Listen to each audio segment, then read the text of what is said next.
आणि आता बातमी आहे मुंबईतल्या धारावीची। मशिदीवरील अनधिकृत बांधकाम हटवण्यासाठी महानगरपालिकेची गाडी गेली, मात्र जमावानं गाडी फोडली। त्यावर आता राजकीय वातावरण तापलेलं आहे।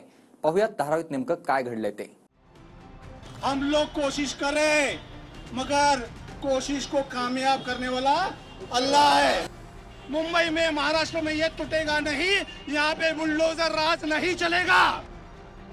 अनधिकृत मशिदीचा भाग पाडण्यासाठी महापालिकेचं पथक मुंबईच्या धारावीत पोहोचलं आणि तणाव निर्माण झाला।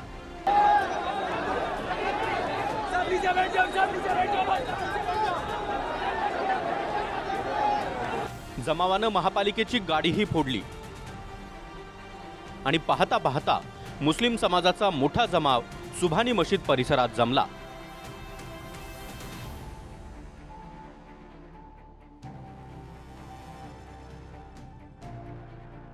महापालिकेचे कर्मचारी मशिदीचं अनधिकृत बांधकाम पाडण्यासाठी पुढे जाऊ लागले। यासाठी रस्त्यातच स्थानिकांनी ठिय्या मांडला।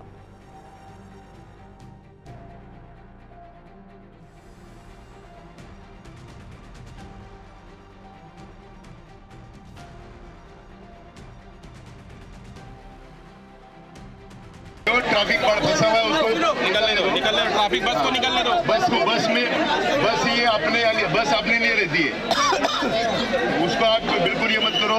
देखो गाड़ियों का नुकसान करके कुछ होने वाला नहीं है। हाँ, मेहरबानी करके गाड़ियों को कोई नुकसान नहीं करेगा।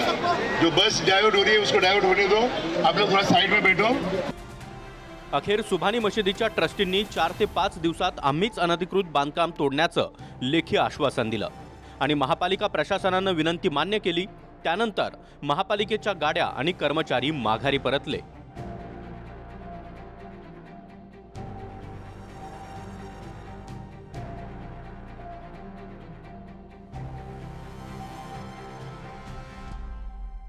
या संदर्भात माननीय न्यायालयाचे निर्णय आहेत।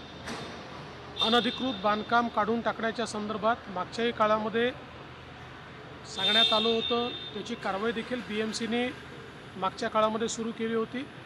त्यावेळेस अशी विनंती आली होती की ईद झाल्यानंतर हे अतिक्रमण काढण्यात येईल। आज देखील टीम त्या ठिकाणी गेली होती। त्यावेळेस त्यांनी सांगितलं आहे की पुढच्या 4-5 दिवसात आम्हीच ते अतिक्रमण काढतो। त्यामुळे ती टीम त्या ठिकाणून परत आलेली आहे। कुठल्याही परिस्थितीमध्ये लॉ अँड ऑर्डरची सिच्युएशन करून कोणी अडथळा निर्माण करेल तर ते योग्य होणार नाही। मला विश्वास आहे की त्यांनी ज्या प्रकारे बीएमसीला लेखी दिलेला आहे त्याप्रमाणे पुढची कारवाई ते करतील। अपने को आज के तारीख में 6 से 8 दिन का टाइम दिया है और इसके बीच में आज भी जैसे ही ये सब अगर हो जाएगा ताबड़तोड़ हम लोग ये मस्जिद के लिए कोर्ट में स्टे के लिए हम लोग अभी जाने वाले हैं। और इसमें मैं आप लोगों से भी मैं गुजारिश करता हूं, हम लोग कोशिश करें मगर कोशिश को कामयाब करने वाला अल्लाह है। तो आप लोगों का भी काम है, हर मुसलमान भाई, हर कोई भी मजहब का आदमी हो, ये मस्जिद हो, मंदिर हो, चर्च हो, गुरुद्वारा हो, कोई भी धारावी में, मुंबई में, महाराष्ट्र में ये टूटेगा नहीं, यहाँ पे बुलडोजर राज नहीं चलेगा। गृहमंत्री फडणवीसांनी सांगितलं की मशिदीच्या ट्रस्टींनी लेखी दिल्याप्रमाणे ते 5 ते 6 दिवसात स्वतःहून बांधकाम तोडतील। मात्र स्थानिकांनी आता बुलडोजर राज नाही चलेगा म्हणत स्थगितीसाठी कोर्टात जाणार असल्याचं म्हटलंय। तर ज्या पद्धतीनं महापालिकेची गाडी फोडण्यात आली आणि अनधिकृत बांधकाम तोडण्यापासून रोखण्यात आलं त्यावरून नितेश राणेंनी जोरदार टीका केली आहे। हे अतिक्रमण सिद्ध झाल्यानंतर मुंबई महापालिकेच्या माध्यमातून तिथे आज तोडण्यासाठी त्यांच्या पूर्ण टीम आली, तेव्हा तिकडच्या जिहाद्यांनी आज ते अतिक्रमण तोडायला दिलं नाही आणि त्याचबरोबर मुंबई महापालिकेच्या गाड्या पण फोडल्या। ही जी काय आरेरावी आणि ही जी काय दादागिरी आहे त्यांनी त्यांच्या पाकिस्तान आणि बांगलादेशमध्ये जाऊन दाखवावी। की जी मस्जिद धारावीमध्ये आहे त्याचं रितसर कागदपत्र आहे, परवानगी घेतलेली आहे, जे माहिती मला मिळालेली आहे। महाराष्ट्रामध्ये कुठे ना कुठे या सरकारला दंगल घडवायची आहे, वातावरण टेन्स्ड करायचं आहे। ज्या धारावीत ही सुभानी मशीद आहे त्या धारावीचा पुनर्विकास अदानी समूहाकडून होतोय। त्यामुळे धारावीच पुनर्विकासात गेल्यानं महापालिकेला कारवाईचा अधिकार नाही, असं काँग्रेसच्या खासदार वर्षा गायकवाड यांनी म्हटलंय. धारावी जी आहे ती धारावी रिडेव्हलपमेंट प्रोजेक्टच्या अंतर्गत आहे आणि जोपर्यंत त्याच्या बाबतीमध्ये कुठला निर्णय होत नाही तोपर्यंत ही कारवाई करण्यात येऊ नये.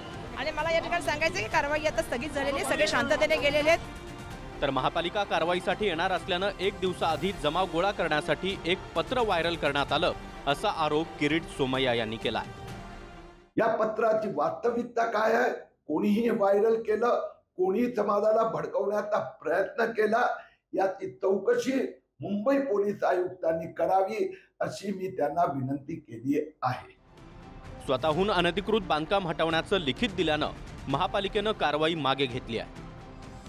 त्यामुळे पुढे काय होतं हे पुढच्या 5-6 दिवसात कळेल. Bureau report, TV9 Marathi, Mumbai.